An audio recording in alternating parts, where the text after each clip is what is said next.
প্রবাস থেকে তাজুল ইসলাম জানতে চেয়েছেন, আজানের পরে মসজিদে জামাত অনুষ্ঠিত হওয়ার পূর্বে ফরজ এবং সুন্নত নামাজ একাকী আদায় করা বৈধ হবে কিনা। প্রিয় ভাই, আপনি একটি খুবই গুরুত্বপূর্ণ প্রশ্ন করেছেন। প্রিয় ভাই, এ ব্যাপারে মূল কথা হলো জামাতের সাথে নামাজ পড়া এটি ওয়াজিবের কাছাকাছি একটি বিধান। এ কারণেই আজানের পরে জামাতের সাথে নামাজ না পড়ে একাকী নামাজ পড়ে চলে যাওয়াটা ইসলাম মাকরুহে তাহরিমি করেছে, অর্থাৎ এই ব্যাপারটিকে ইসলাম খুবই গুরুত্ব দিয়ে নিরুৎসাহিত করেছে। ফতোয়া আলমগীরিতে উল্লেখ আছে, ওয়ায়ুকরাহু আইয়ুসাল্লিয়া ওয়াহদাহু ফিল মসজিদি ইযা কানাতিল জামাআতু কাইমাতান আও করবা ওয়াক্তুহা, অর্থাৎ জামাত দাঁড়িয়ে গেলে অথবা জামাতের সময় নিকটবর্তী হলে মসজিদে জামাতের সাথে আদায় না করে চলে যাওয়াটা মাকরুহে তাহরিমি।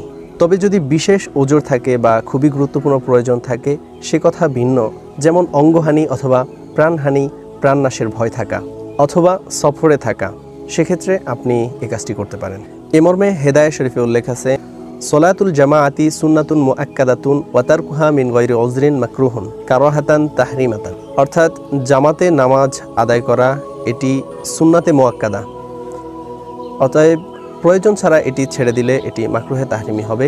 আশা করি আপনি আপনার প্রশ্নের উত্তর পেয়েছেন।